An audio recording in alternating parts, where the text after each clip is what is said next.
Et si, à force d'aller vite, on était en train de perdre ce qu'il y a de plus humain dans notre travail? Dans les milieux éducatifs, on parle beaucoup d'écouter, de présence, de respect, de rythme. Mais sur le terrain, ce que plusieurs vivent, c'est autre chose. Il faut répondre vite, régler vite, avancer vite. Alors aujourd'hui, j'ai envie de poser une vraie question. Qu'est-ce que la vitesse nous fait perdre sans qu'on s'en aperçoive? Bienvenue dans Phare pédagogique.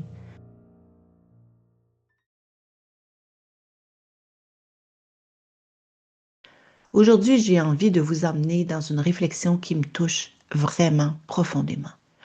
Une réflexion qui est née lors d'une formation sur la communication donnée dans des CPE.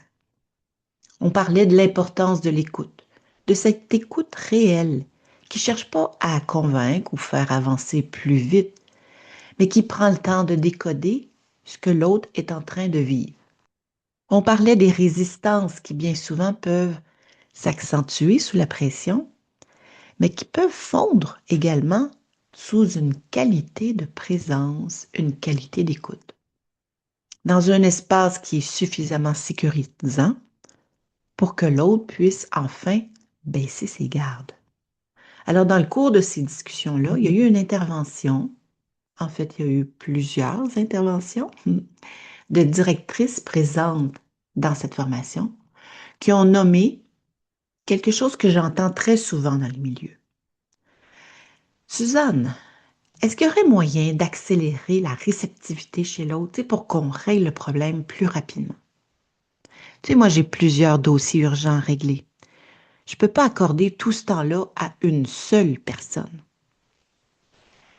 Et je comprends ce qu'il y a derrière ces paroles-là parce que j'entends surtout pas un manque de cœur, un manque de bonne volonté. Mais j'entends de la pression. J'entends de la surcharge, de l'essoufflement, des personnes qui veulent sincèrement bien faire, mais qui s'imposent un rythme qui est devenu quasiment inhumain. Et c'est là qu'un questionnement s'est vraiment imposé à moi.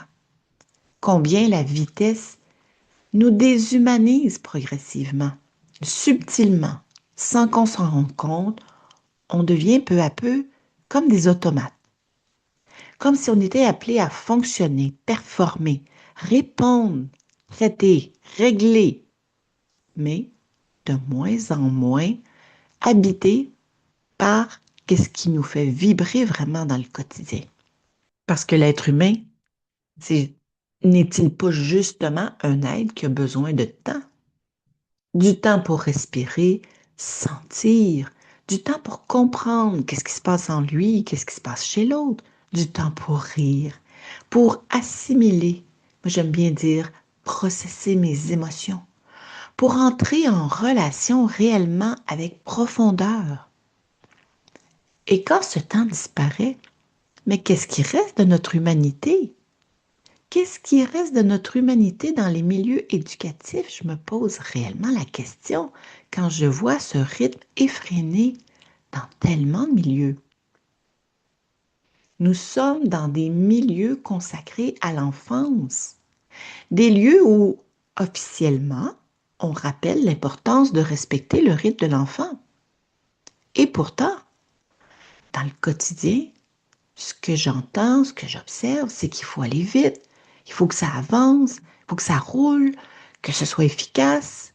On n'a pas le temps de perdre du temps avec telle chose. Et cette tension-là, mais elle traverse tout le milieu. Les directions sont prises dans un tourbillon de responsabilités, d'urgences, d'imprévus. Le personnel éducateur vit lui aussi une pression constante de devoir répondre à tout, souvent en même temps, avec des enfants qui ont des besoins de plus en plus marqués. Et les enfants, eux, ils tentent tant bien que mal de suivre un rythme qui n'est pas toujours le leur. Ce qui est intéressant, c'est que dans cette même formation, à la pause, il y a une éducatrice qui est venue me parler en privé. Et elle m'a dit combien elle se sentait lente, que c'était vraiment un enjeu pour elle. Elle comprenait plus lentement, elle fonctionne plus lentement, que son cerveau a besoin de plus de temps pour assimiler toutes les informations qu'elle doit gérer. Et elle trouve ça difficile.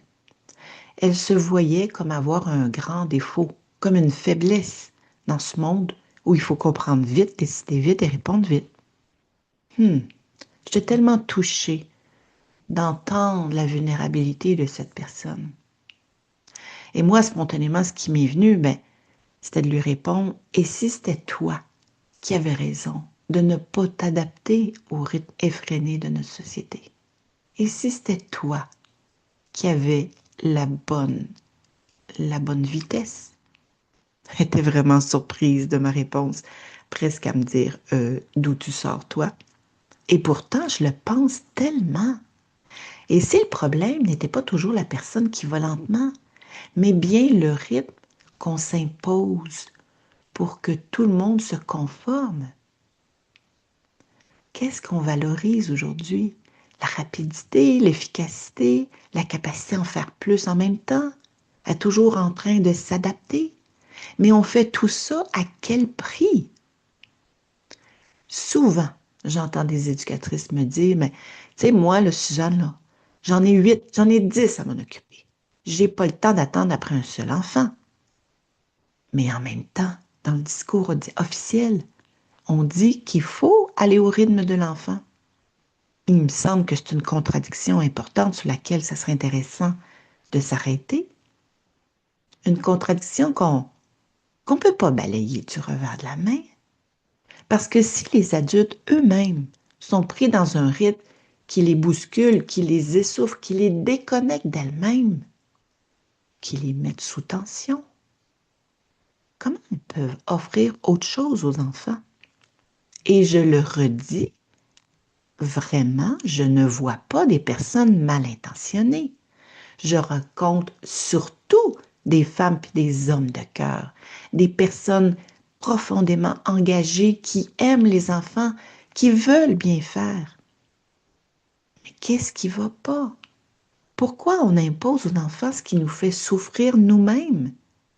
Pourquoi on reproduit auprès d'eux ce rythme qui nous bouscule tant? C'est quoi la source de ce problème-là? Une hypothèse que j'ai, c'est que ça commence quand on finit par normaliser ce qui nous déshumanise. Quand on se met à croire que ralentir, c'est moins bon, c'est une faiblesse. Quand on associe que quelqu'un qui est rapide est nécessairement compétent. Quand on voit que l'écoute profonde, c'est quelque chose de trop long, trop compliqué. Puis que quand on pense qu'attendre, respirer, observer, décoder, c'est un luxe qu'on n'a plus le temps de se permettre.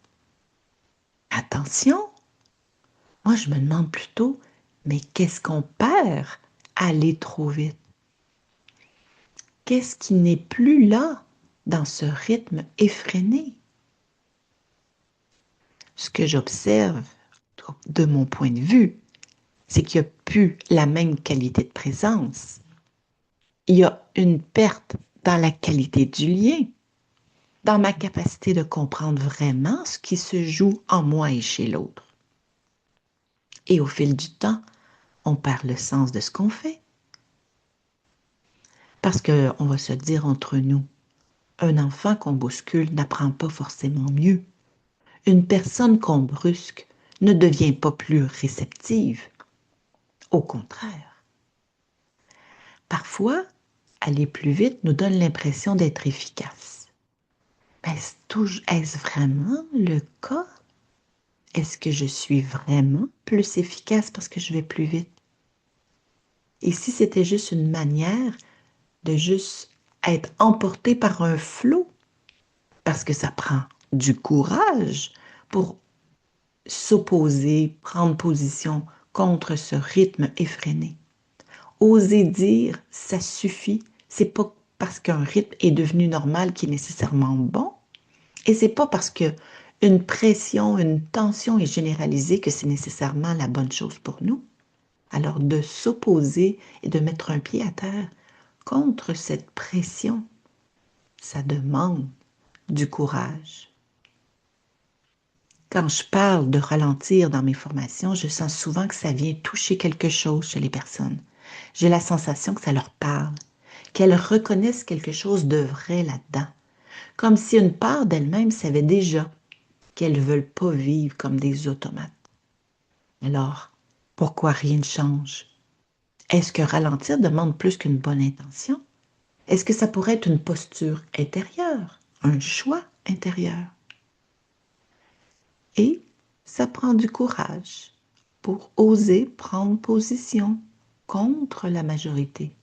Parce que ralentir, c'est pas nécessairement en faire moins.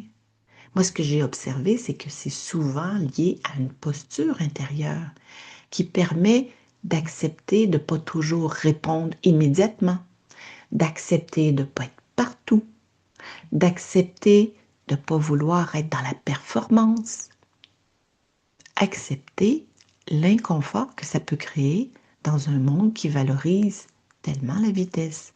Un peu comme cette éducatrice qui m'a interpellée à la pause. Moi aussi, je me reconnais. Je suis prise parfois dans ce tourbillon.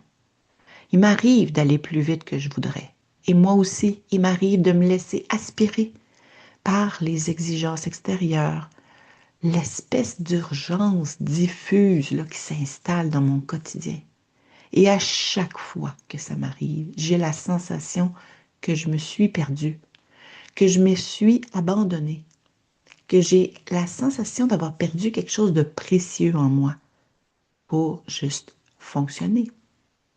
Je perds mon énergie, je perds le sens de pourquoi je fais les choses, je perds ma qualité de présence et ça me frustre tellement de voir que je ne peux pas offrir à l'autre la qualité que je sais que je peux offrir quand je suis pleinement présente et dans un rythme qui me permet d'être présente. Alors pour moi, cela devient de plus en plus clair. Plus je me déconnecte de mon intériorité, de mon être, de mon essence, plus je me sens devenir un peu comme une coquille vide qui fait juste exécuter des tâches, une automate. Et vraiment, je me sens comme une version appauvrie de moi-même. Et c'est pas ça que je veux pour ma vie. C'est pas ça que je veux pour les adultes que j'accompagne. Et certainement pas pour les enfants. Alors aujourd'hui, j'ai envie de vous poser quelques questions pour réfléchir, observer votre rythme de travail, l'intensité de votre quotidien. Qu'est-ce qui fait que vous allez plus vite que vous le voudriez? Qu'est-ce qui vous pousse à accélérer même quand quelque chose en vous voudrait ralentir? Est-ce qu'il y aurait des peurs qui vous amèneraient à cette intensité-là? Des croyances, des automatismes qui nous déconnectent de notre conscience? Quel rythme voulez-vous vraiment installer dans vos journées? Quel climat voulez-vous vraiment offrir aux enfants, à vos collègues, aux parents et à vous-même? Plus que jamais, on saisit combien le temps est une richesse qui semble de plus en plus rare. Et peut-être qu'une part importante de notre responsabilité humaine et éducative consiste justement à protéger des espaces où on peut encore respirer, sentir, écouter, habiter le moment présent. J'entends des éducatrices des fois ou des directions me dire « Ah oui, moi je vais respirer quand je vais à mon cours de yoga. » Est-ce qu'il n'y aurait pas moyen d'installer cette posture plus régulièrement dans mon quotidien? Pour ma part, c'est un choix que je dois redéfinir chaque jour parce que je me vois à quel point il est facile de me laisser embarquer dans cette danse folle de la performance. Mais je crois profondément que nous avons besoin de revenir à une manière d'être plus présente, plus habitée, avec une lenteur intérieure et une façon d'entrer en relation qui ne va pas sacrifier l'essentiel au nom de l'urgence. Alors, je vous laisse avec ces quelques questions. Et en même temps, je suis tellement intéressée de savoir laquelle suscite quelque chose en vous. Pourriez-vous devenir une adepte de la lenteur? Et si oui, dans quel contexte? Je serais ravie de vous lire. Alors, je vous remercie d'avoir pris ce temps avec moi. Je vous retrouve dans un prochain épisode de Phare pédagogique. Et d'ici là, je vous souhaite de vous redonner un espace pour respirer, pour sentir et pour être profondément humaine, humain.